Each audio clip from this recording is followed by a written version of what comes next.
Hello and welcome to the WiEA Pod. My name is Clare Hughes and I'm a proud co-founder and board member of WiEA. Each week we bring you a refreshing mix of inspiration, insight, honesty and fun as we sit down with our amazing guests from the WiEA community. As always, a big thank you to our partners at Digital Sparks for making this podcast possible. If you're not aware of their work, check them out on Instagram. And if you're enjoying the conversations, please spread the word and share to your friends and on your socials. And let us know who'd you like to hear from on the WiEA Pod and put them in the hot seat. So let's dive in to our next guest.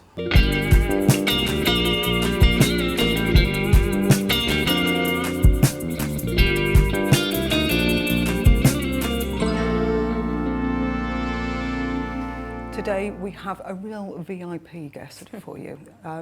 Somebody that is a dear friend, co-founder of Women in Estate Agency, business owner, past president of Propertymark, the amazing Liana Loporto Browne.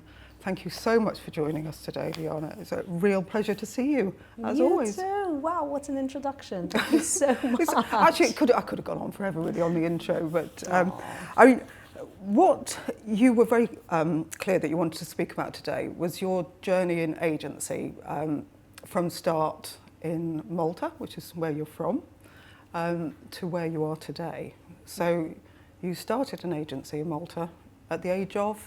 19. So like many, I fell into agency, and I wanted to talk about my journey in agency because I think I've talked about other things that I've been through over the last few years, but I don't think we've ever delved into all of the hats I've worn throughout my agency career, which now looking back have been quite a few. Indeed. But we've spoken about this in the past, that estate agency is viewed quite differently in Malta? Yes, so I started, so just to give you a little bit of where it all happened, I used to be wanting to be a professional ballerina, got an injury. Of course I know. You did. That's what I mean, you fall into property. But my mum was an interior designer and she dragged me on around to all these houses. Anyway, then I started a coupon magazine, which is like what Voucher is today. Oh, right, okay. With a partner. And then that kind of fizzled out. It went really well, but fizzled out. And I thought, what am I going to do? And I fell into property. But in Malta, the way it is, it's you put 10% deposit and the deal is secured. Right. Okay. But I started from the very bottom. So just learning the ropes, negotiating, doing deals. And how did you get that very first job though? You said you fell into it. Did you see an advert? Did somebody invite you to join the company or? So I didn't. I interviewed. I just interviewed, saw an advert, interviewed for it. In Malta, it's connection. So went to see Top Guy, and then I got this great job, which was for me a start in my career, right? Learning at 19 years old, you still don't know. And I was very lucky to have a fantastic manager. His name was James, and he just believed in me and shaped me. Now, what's interesting is that in Malta it's a self-employed model, so you don't get a basic, you don't get a car, you don't get a phone. So when I moved here, those were just like, wow, you get those as standard.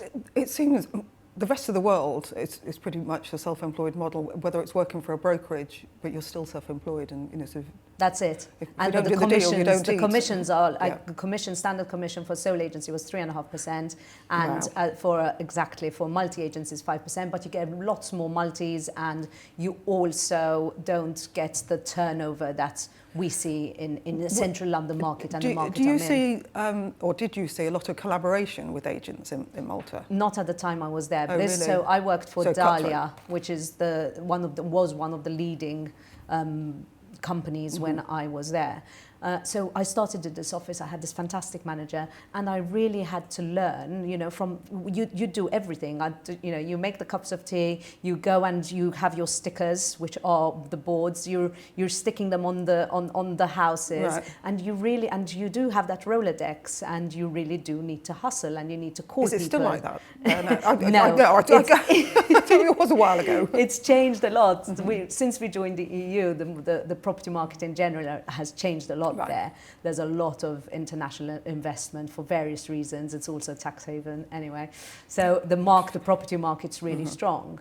But it was working, doing deals, but also with the security that when you're going to get an offer, it's secure. Yeah. And then they put the 10% deposit and it goes to exchange what we say is a convenio.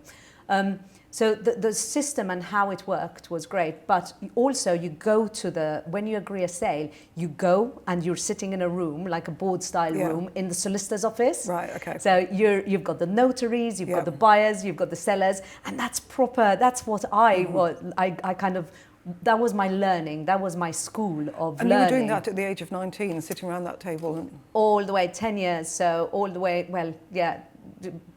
until I moved to London. But it's viewed, estate agency is viewed as a respectable profession. It is viewed as a respected, in Malta. Yes, because agents make a lot of money. Yeah. It's also a profession that you back yourself. Yeah. So if you're not good, you don't survive within the industry. It's a lot of people have become agents in Malta because there's a thriving property market, and the company that I worked for close to 10 years gave me the platform that I needed to work up. But I also had great leaders. There were some key people in my career that took me to where I needed to go. The owner of the business really believed in me and challenged me. And as a young negotiator, I was really motivated to succeed. And I slowly worked my way up. But the negotiation, and there were such fun negotiations because it was wheeling dealing, which became the foundation to me enjoying an estate agent. It's now turned into I want to help people move. It's much more refined, but at the time it was the deal. It was the excitement of the deal, and also a lot of my clients become friends. So there's that part of it. But it was a really good learning curve. So that was all in Malta. At the age of 22, you decided to move to London. So I decided to move to London. So I didn't decide to move to London. It kind of happened to me. Okay. I lost my mum, which was tragic, really tragic. She was so young, I moved later on to London. I got married and it was within 6 months from her passing away, which was mental. It was just one of the... And I don't talk about this story very much because it's just in the past. It's annulled now, but it was just a very tumultuous, rocky time in life. And it's... Obviously, grief to lose your mum at such a young age, both for you and for her. You're going through that grief. People say you don't make big decisions when you're going through that kind of bereavement, but sometimes you do because you're grieving and you think that's the solution. That person, they love me, and I'm better off with them. Yeah, it felt like I had reached where I needed to career-wise, and I talk about the career like working my way up to managing a branch, being I had the capital city of Malta's Valletta, and I had really spotted that it was going to turn. It's now one of the heritage cities, and there's this massive investment. So properties that I was seeing, like these gorgeous imperial properties, like gorgeous, like massive properties that I was seeing for 10,000, 20,000 Maltese pounds are now selling for 4 or 5 million. So I had spotted that. Did you buy any? I bought one, but that's another story altogether because I could go on. I did buy one, but I helped a lot of people buy those properties. Right. And now looking back at it, I had bought more. Yeah, absolutely. So the investment in Valletta, you see, I'm sorry, but because of my medication, I lost where I was going. So what was I talking about? You were talking about your career back in Malta, working your way up with the same company. So at the time, I thought I had reached my maximum potential there within the company. There was everything going on in my personal life. And I thought, we just joined the EU. And I said, let me just try it. Let me just go. And my friend was living here, and I had come to visit, and I saw all these Foxtons minis. Yeah, and I completely just went back one day and thought, I'm going to be driving one of those Foxtons minis. So went back, arranged a few interviews, and this just with Foxtons, or did you? There were a couple of agencies that I set up interviews with, but my eye was on Foxtons. And I remember as a overseas person coming to interview in a country where you're just moving or thinking of moving there. I was still living in Malta. I had sold these properties in Valletta to overseas buyers. So I asked them all to write a letter on a letterhead and print it out. So I could take it to the interview. So I had about 20 letters from people that I had sold to recommending me, which was the reviews, right? Yeah. So I turned up at these days would be online somewhere.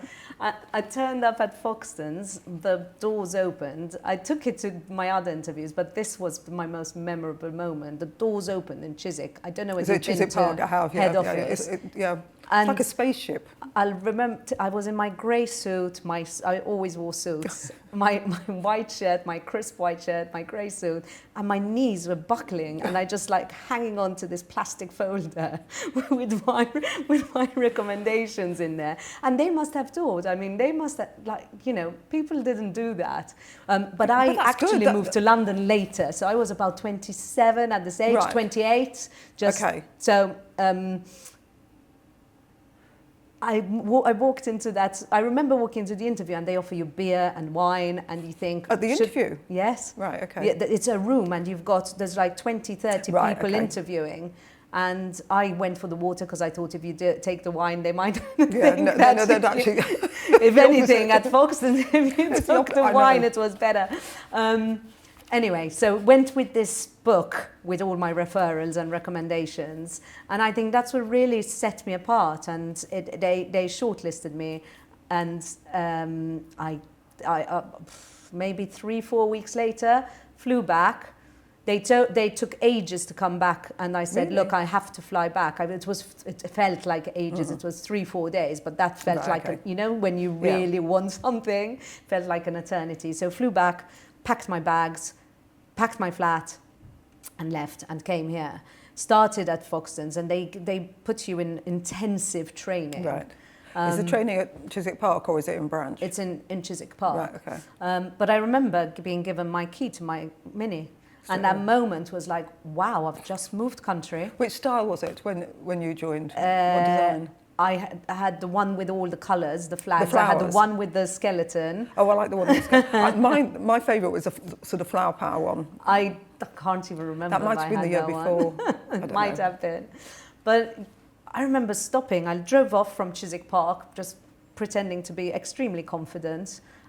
Stopped on Shepherd's Bush roundabout and just said I hadn't driven on the motorway. I hadn't all of the traffic lights. If anyone's been to Malta, it's a tiny island, and you just don't have the system that you have in the UK. To drive in London, you have to be quite brave, I think. Thank you. That was a moment. Now, when I look back at it, I go like, wow, do you know what? There's certain things that you see that have happened in your life that have really been instrumental to making you. And that was definitely one of those moments. So you joined Foxtons and you went on this intensive training course and landed in which branch? Where did you end up? St John's Wood. Right, with okay. An incredible manager. Again, I was absolutely fortunate to have Daniela Quagliarini, and she was Italian, and they probably placed me with her because they were like, what are we going to do with this 27, 28-year-old something? So they put me in St John's Wood, and I worked tirelessly. Weekends, Sundays, we used to have a graveyard shift, which was 3 to 5 on a Sunday, and that was painful. I didn't know they did that because, I don't know what their shifts are these days, but it used to be sort of 8 till 9. The offices are open at 8 till 9. And 8 till 8. 8 till 8? I thought there was 9. Maybe it was just a Canary Wharf one that was 9 o'clock. But they work hard.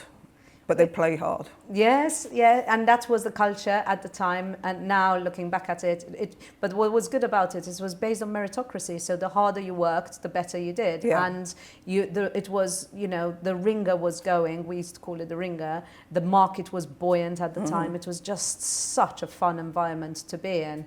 How did it compare to the Maltese market? No comparison. It's completely What, the vibe different. is completely different? Yes, and also the people you're dealing with, the way to do business. We do business. Well, I say we, but I'm not now. I'm more more British than Maltese because the way I do business is very different. But the way you do business in Malta is taking someone out to lunch, having what you talk. It's a relationship. Here it was extremely formal, extremely professional. Quite hard. I felt it was different. It was softer. A completely different approach. So very transactional. Very transactional. Very transactional. Yeah. And also dealing with different cultures because you're dealing with different people, especially in St. John's Wood Market, in London. Anywhere in London you're going to deal with that. Your style of communication has to really change according to who you're dealing with and who you're speaking to. Yeah. You can... Some people take offence in certain scenarios. So you have to be really mindful about the approach. So how long did you stay at Foxtons? A couple of years, and then... At what level did you... So you came in as a junior? Junior negotiator, worked my way up to rare, which was quite a quick process. I just loved... People might not understand the rare because it's quite a Foxton or London-centric thing. It is, yes, you're right. So it's like a senior negotiator. You're allowed to work up to a certain price point. Right. So you start off as a negotiator, you're allowed to work to, I think it was 400 or 450 at the time. Right. And then you go to middle, which is 450 to 700-800. Right. And then you go to rare, where you're dealing with all of the higher end property. So that process was quite quick for me. Yeah. But once I was in rare, that was a great place to be. I also had a couple of amazing colleagues in the St. John's Wood branch, and it was very competitive. Against each other? It was dog eat dog. It was in those days. It was the time, I think John Hunt was just still around. I remember John Hunt walking into the office. Oh, really? Yes, and the whole office, the vibe, you could sense the vibe that that John Hunt was around. Stood to attention almost. You stood, it was palatable. Yeah. Palatable? Palpable. Anyway, palpable. I thought so. I know. No, you were My right. words. Anyway. No, you were right. You were right. I was there. So you were there for 2 years, did you say, or 3? I was there for a couple of years, nearly 3 years. And then I wanted to go into the valuer role, which is, looking back again, I was so ambitious that I wasn't patient enough to wait for that role. And at Foxtons? At Foxtons. Yeah. How long do you think that would have taken you at Foxtons? I think I was doing so well. I was doing well in rare, and I think it was a better business decision for Foxtons to keep me in that role and to promote somebody else at the time. But for me, I was just like, they're not going to promote me into that role. I'm out of here. Yeah. And also, I was working way too hard. Yeah. And I was, the work-life balance was completely out of the window. And I went to Thailand with a friend, came back and said, right, I need a change in my life. And that's when I joined an independent agency as sales manager.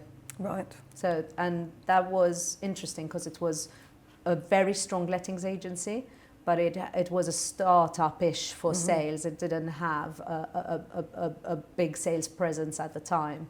But again, independent, a couple of really good colleagues that... again in St. John's Wood? Or No, it was in Regent's Park. Right, Camden. You do work in some nice areas. Well, it covered Camden. Camden was a really interesting area to work in because there's so many universities and it's a student market, but also you've got quite a diverse multicultural environment, and it was fun but quite hard. Now that I work in an area that is mainly mainly deals with freehold, but there are a lot of freehold, share of freeholds. Camden is heavily leasehold. Yeah. It also has these, the Camden Council is the freeholder for many of the properties. Right. So when you're selling like a property, you renegotiate a couple of times, because in that management pack, there's always something that comes up. And, you know, that was probably another 10 years, 12 years that I did that in Camden. Out of interest, in Malta, does leasehold exist? No. No. So I know there's going to be some changes, but we're going off on a tangent. We'll have that conversation. We'll have the leasehold conversation when it's not good. It's really not good. Hopefully the leasehold reform will So how long were you with the Independent? 10, 12 years, Oh, right, worked so a my long way time. up to operations manager, surrounded by, it was the senior people in the business were men. They were kind of my boys. We built that business up, and then it was time to step away from that. So I know that training is really, really dear to your heart as well. So at what point had you joined Propertymark and got yourself trained, and then got involved as a regional, and then obviously then as president? It started off from Foxtons, because Right. when I joined Foxtons, there was that whistleblower where there was the program. Yeah, I saw that. And I had an experience there, and it kind of, I thought, this isn't right. This isn't how agents should be regarded. So that led me to find Propertymark. And then I joined Propertymark. I started my qualifications, and I just... Were you encouraged to do that at Foxtons? No, That was you it was me independently wanting to make a change of the perception of agents in our industry. That's been really important to me since I've joined here, because it was very difficult from being regarded as a professional to suddenly being... I used to be embarrassed about walking into a room and saying I'm an estate agent with Foxtons. Yeah.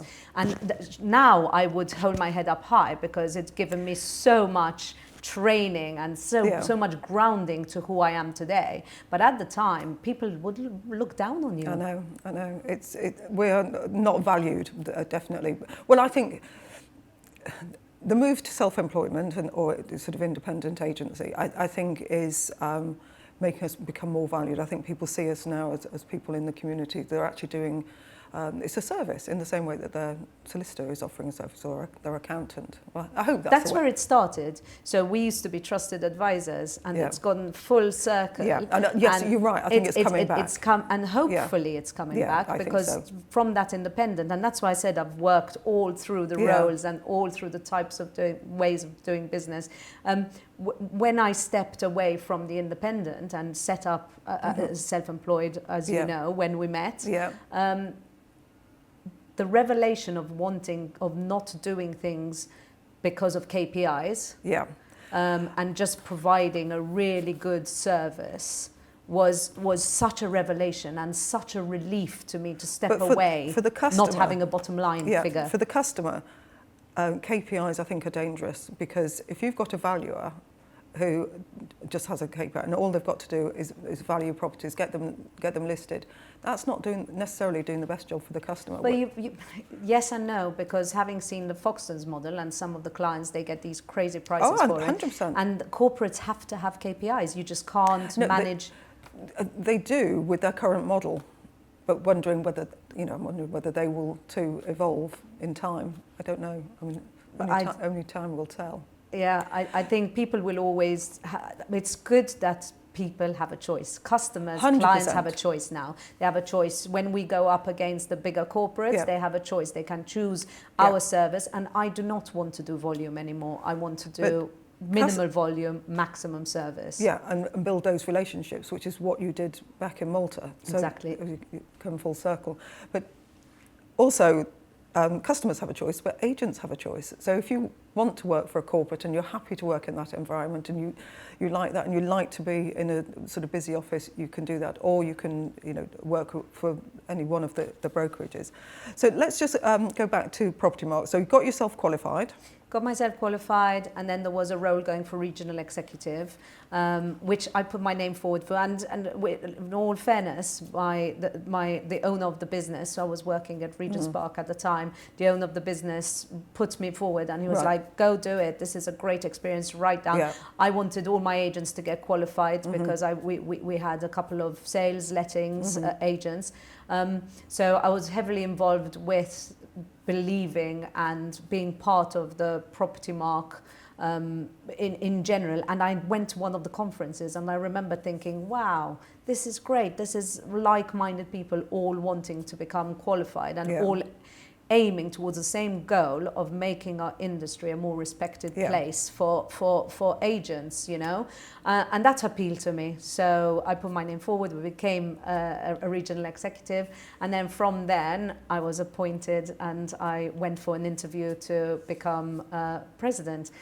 So your presidential year was 21, 22? So my presidential year was 20, just coming out of COVID. Yes, so 2020 to 2021. Oh, again, I'm not going to remember the date, so I'm not even going to try to. I can't, like. Do you know, I think you were president-elect when I first met you, so I think your presidential year was 21, 22, but I don't know. It doesn't matter. Anyhow, past president. I mean, kudos. It's an incredible thing. So to anyone listening, because of my recent ordeal with my cancer, my medication makes me forget quite a few things, and I lose them. But I'm not even going to try. I might as well admit it. For different reasons with my head, you know. I also sort of. Anyway, dates are gone. They're gone. Yeah, okay. So in my presidential year, it was just coming out of COVID, and I had to I was thrown into this going around and speaking to agents about Propertymark. But also you really become part of the community at Propertymark and what they're doing and and Nathan had just stepped in at the time. And it was living out of my comfort zone every single day, like becoming a chair of meeting, going to the board meetings. And I had a lot of experience, but I hadn't had that business side of the experience, if that makes sense. No, 100%. And also the public speaking. I was just about to say the public speaking, because I remember you. Did you send me your inaugural speech? I think you did. And we were discussing what you were going to wear, and you know, it was a big deal.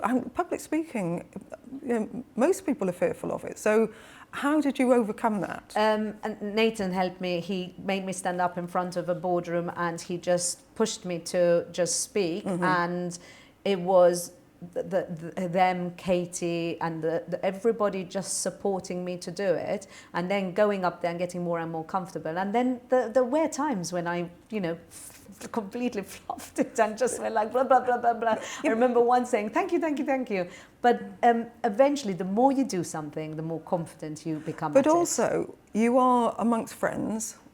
You know, nobody wants to see you fail in any way. You are amongst friends at these events. And if you fluff it a bit, does it matter? No. It doesn't, but because I'm a perfectionist and I wanted it to be great. But also English is not your first language, is it? No, it's not. And sometimes I mess things up, or I can't think of something. But I mean, I dream in English, I speak in English, I'm forgetting a lot of Maltese. So English is my most prominent language, right? Yeah. So anyway, it's you have to accept that it doesn't have to go perfectly. And Katie gave me a great tip, which is just clench your bum, right? Okay, and get over it. Yeah, and then you become more and more confident the more you do. But it is pushing yourself out of that comfort zone to do it in the first place, because it's much easier to just say no and not do it. And you know, but once you do it, the sense of achievement is absolutely fantastic. So a whirlwind of a presidential year, and then you've since gone on to establish your business, Loporto Browne Residential, with your lovely husband, Ollie. How is that? First of all, how's it going, and what's it like working with your husband? So when I look back, I've had many starts. Yeah. And I think having being alone with the self-employed model, because I got ill, I just realized that I wanted to build something that would be longer lasting. And it was time. I think everything in the universe, I believe in these signs, was pointing towards us finally doing this together. And after my illness, it just felt like the right moment to start again in a way, because there has been, you have to start from scratch when you're building up a business. And I've been involved in startups. It's hard work. It's really tough. We hardly see each other. We're so busy building the business and just doing what we do. So it's been great. It's been the best thing I've done.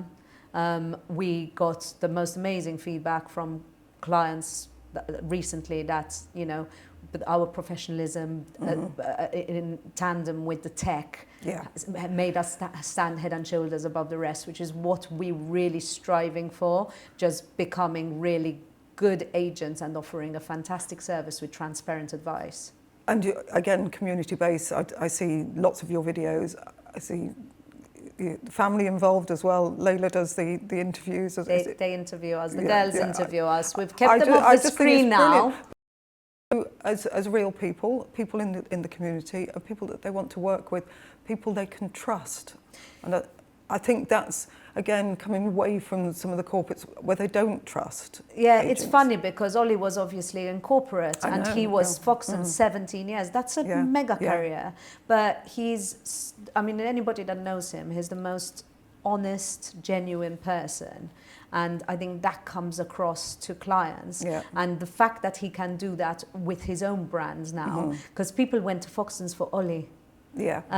Same as, you know, they came to the independent agency for me.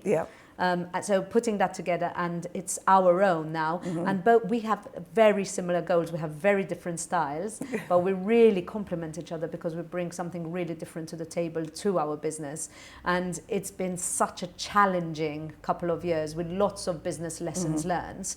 I mean, I won't go into it, but it has been a whirlwind of I call it, with Ollie, I call it business university. But we're in a very good place now, and I'm really looking forward to, and this is why I stepped back a little bit from WiEA for a year, because I'm just... You want to concentrate on... Razor-sharp focus on making really big decisions that that you need to make in a business, in your own business. I look forward to seeing that. Do you know, we've gone slightly over time, but I don't care. But I could talk all day, you know. There are things I've learned today that I didn't know before, and I thought I knew you quite well, Liana. I know, obviously, a lot more there. But I do have to ask you two more questions. So, firstly, what does WiEA mean to you? Well, you know, we started this together. We're, you know, founder to founder. It is creating a safe space for women to learn and to be able to empower women from other women's journeys, and that it means that we're making a difference in an industry, again, in a different way, not in a way that we're trying to change the perception, but in a way where we're providing women a platform to excel. Simple as. Simple as. Yeah. And finally... Hasn't changed from the start. No, it hasn't, actually. Finally, who would you like to see in that hot seat on a future podcast? Oh my gosh, I didn't... who would I like to see in this hot seat? Could be a man or a woman, because we do interview some men. Ollie Browne. There you go. There you go. I'm going to call you. I'm going to do the nice and easy. Definitely. Liana, thank you so much for joining us. Thank you for having me. And she's been a fantastic guest. I'm sure you will agree. I look forward to